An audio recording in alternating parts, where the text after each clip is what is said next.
This is the PTI Smarter Venues podcast. Welcome along to this PTI podcast.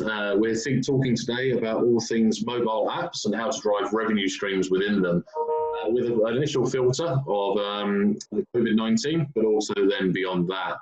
My name is Mike Bohndiek. I'm the CEO at PTI, and I'm also joined by PTI's Data and Digital Director, Daniel Brown. Daniel, would you just like to give a few words to introduce yourself?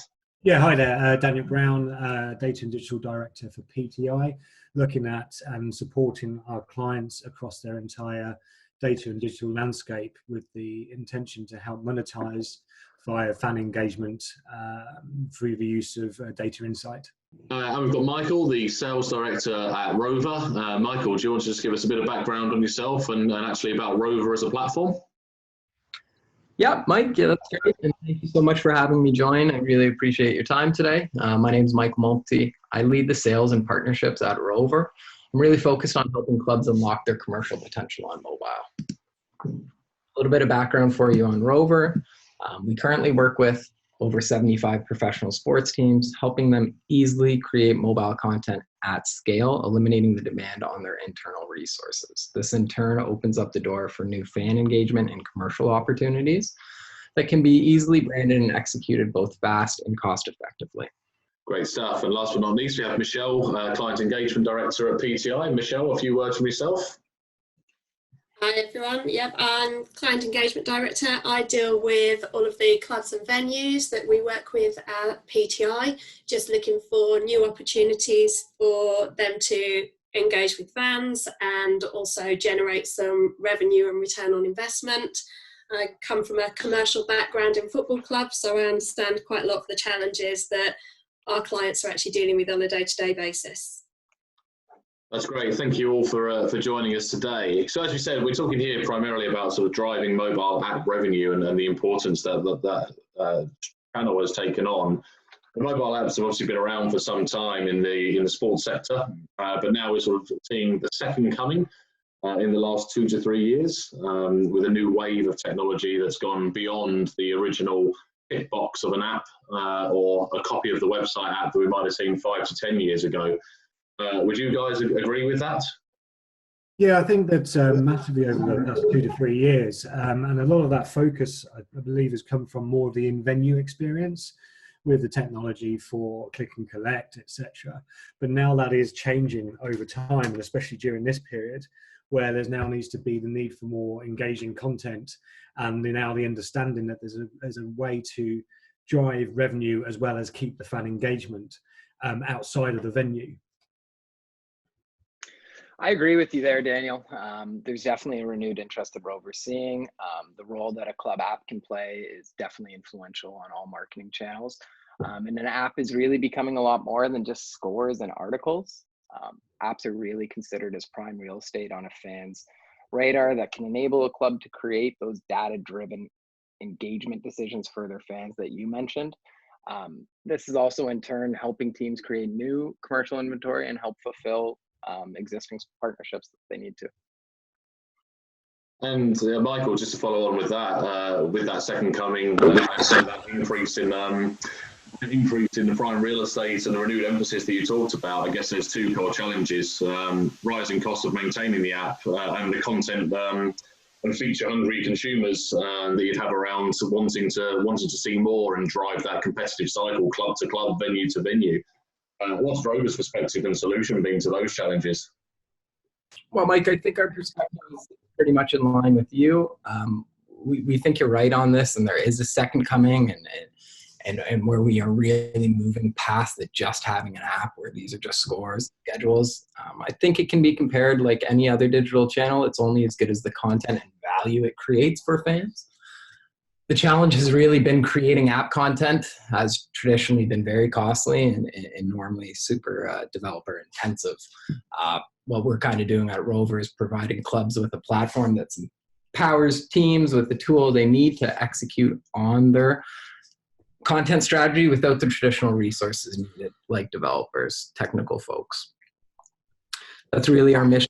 That's to reduce the resources required to create that valuable sales and marketing content that's going to be used to help drive your commercial revenues. And Michelle, following on from that, in your work in the UK with clubs here, have you seen those cost challenges become a blocker previously? Yeah, I think budgets are sometimes limited in venues, and a commercial team will normally be challenged with creating a business case for any investment, and that business case would include covering costs. That normally comes through sponsorship and advertising sales, and that's where you can look at how you can remove those blockers. And anything else from the wider panel on that piece, the blocker of cost? Yeah, Mike, I could just reiterate that above point. It can be a blocker, but we don't really like to look at mobile apps as a huge resource sink.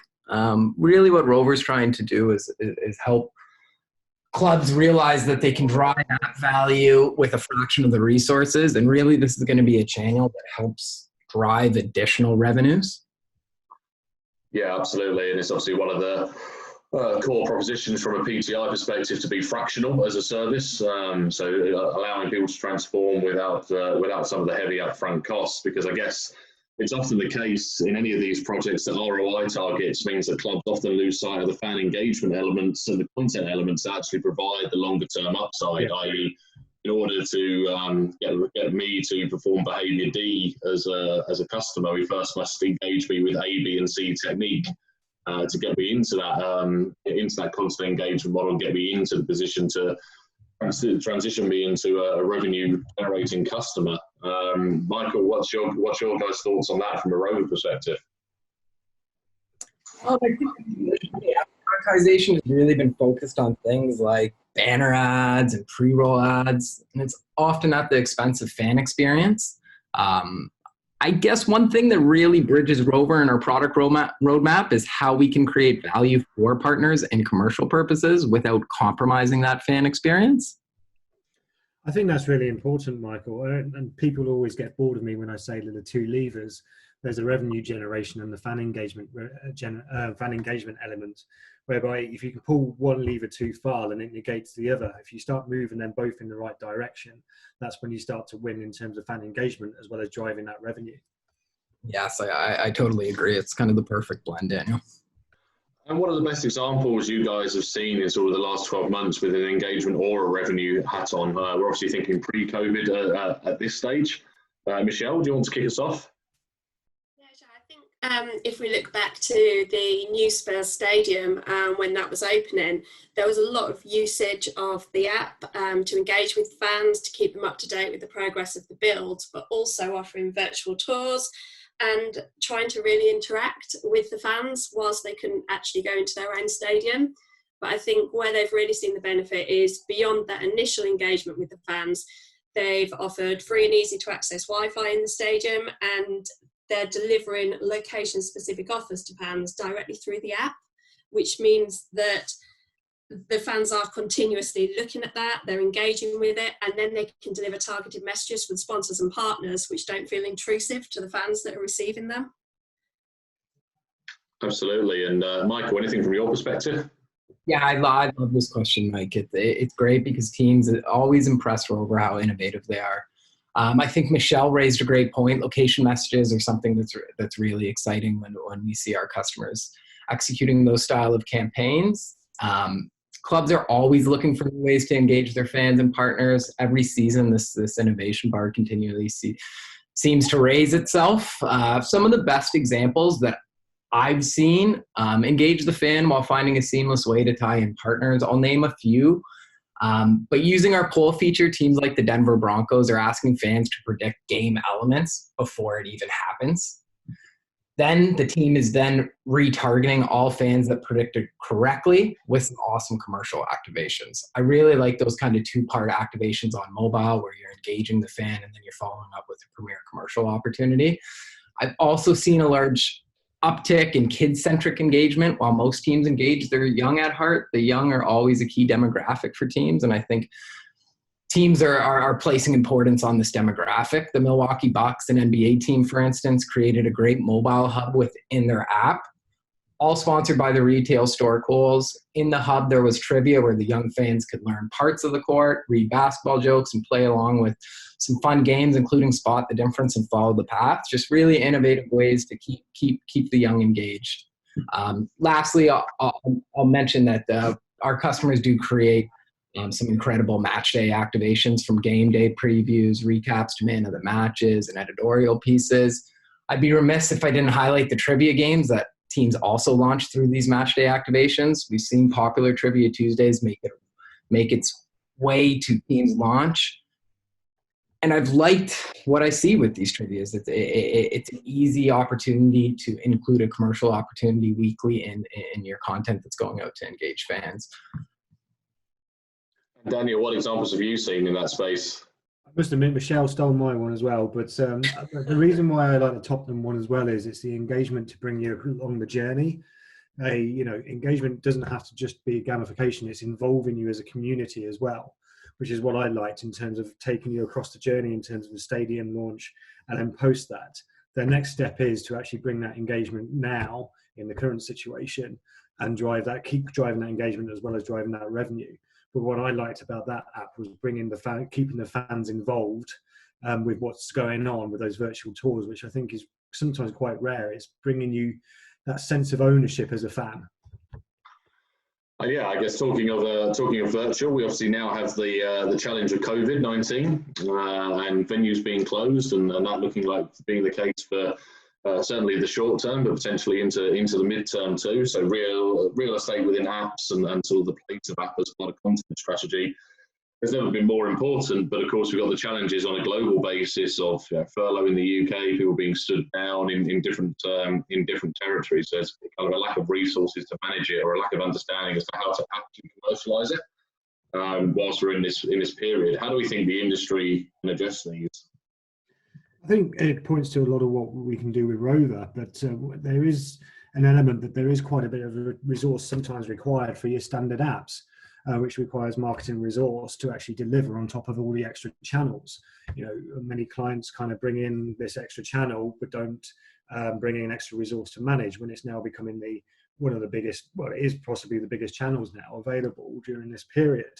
So it's about trying to, and when you want to actually add anything to many apps, there's an enormous amount of development behind it.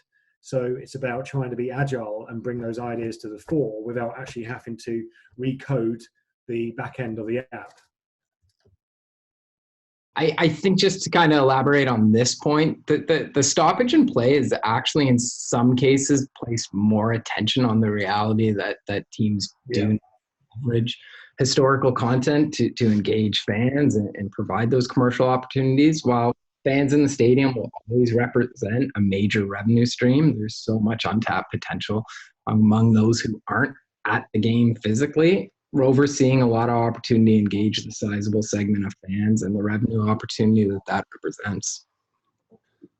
Absolutely. And Michael, just to follow up on that, obviously during COVID, there have still been some great examples of app usage and engagement and that realignment into sponsorship funds and that whole mix. Obviously, you guys were involved with the NFL draft quite heavily. Do you want to just take us through that and how the app engagement worked from that perspective? Absolutely. Last weekend, we had the NFL draft, and as you know, this was a virtual draft this year with the challenges that we're facing. Rover does have the pleasure of working with 21 clubs in that league, and we helped them execute a multifaceted draft strategy that included highlighting picks. It included things like trivias, histories, editorial campaigns, and this was a play to keep fans engaged while offering partners premium exposure that they didn't have beforehand. This weekend alone, the Rover platform saw 10 million fans engaged, 80 million notifications sent, 1.5 million screens viewed, over 900 experiences launched, and over 50,000 hours of fan engagement. So that's just a prime example of your fans are at home, but they're ready for content, and they're very much still involved with your team. And Daniel, Michelle, just from a UK perspective, are there any examples particularly that you've seen of sort of good engagement between clubs and fans using digital during COVID so far? I love Leighton Orient with the quarantine. I just think that for a League Two club to come up with an idea like that, which has now got 128 other clubs engaged, just the impact that it has on the League Two club and the brand itself, I think that's just I just admire what they've done with that. I think with that one as well, They jumped in so quickly with it. They were one of the fastest clubs to actually come up with something like that, and I think that's why it had such a good impact. Do we feel collectively that that speed and capitalising, I guess, during COVID on a digital estate is actually going to be an important part of capitalising on your digital value and digital revenues moving forwards? Daniel, do you want to start us on that? Yeah, I think it is a way to capitalise on it, definitely. Now, this is something which I wrote an article the other week when I'm a supporter of a certain team, which I will not mention again, but my usage of that app has gone through the roof, and how many more millions is that happening to? So now you need to, as it becomes more of your day to day in terms of looking at, because it starts to develop a consistency of use, you're now got to jump on top of that in terms of continuing that fan engagement, as well as driving those other advertising and revenue and sponsorship opportunities. And Michelle, from your commercial background, how do you see that? Yeah, I think what clubs and venues need to think about is what sponsorships they've got that they're actually trying to deliver at the moment. And another good example that I've seen as well is Gloucester Rugby actually have done a jukebox where they're doing some highlights, but instantly they've associated it with their shirt sponsor. So I think they've seen an opportunity and created something new and that's engaging. And as Daniel said, people are using the apps more and fans are engaging with the messages that they're seeing. So as a summary then, what do we think is at the heart of an app strategy if you do need to leverage that asset to drive revenue right now? What would be the key pointers? Daniel, do you want to start us off? I'm going to go back to the comment I made earlier, which is those two levers. The heart for me is making sure that you keep that engagement, keep people coming on via trivia, via historical content, etc. But not overload just on that, but how you marry that with the revenue opportunities. For me, it always goes back to those two levers and making sure you're not pushing one too far without neglecting the other. I really agree with Daniel on this. I do truly believe it is a blend between fan engagement and monetization opportunity. So I always think that you do need to put the fan first, and that's something that we stress at Rover. When we're thinking about this holistically, I think you really need to think about what assets and content do we have now? How are we thinking about our voice in this current climate? For many clubs sitting on a sizable amount of historical content, there's likely a big opportunity to leverage this content to engage fans now. Trivia, voting on best plays, working with partners to create that kind of shared value with the resources that you have now. I agree as well. I think if there's the content that we want to put out there and that clubs can put out there, and I think with the commercial head on it and thinking of it from a commercial point of view within a venue is make sure you're talking to your sponsors, explain what opportunities are out there and try and marry the two up, but keep that fan engagement at the key forefront of this. It also allows you to investigate other sponsorship opportunities. You have to look after your current partners, etc. But if there is a way to engage other sponsors, then there is another potential there.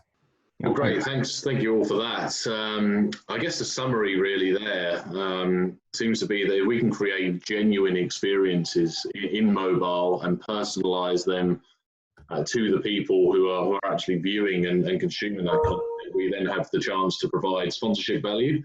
We have the ability to create eyeballs and drive media values and ultimately create a bit of a virtuous circle whereby an engagement element, as Daniel touches upon with the two levers, helps to drive revenue and vice versa. And that's ultimately what we're looking to do at this moment in time.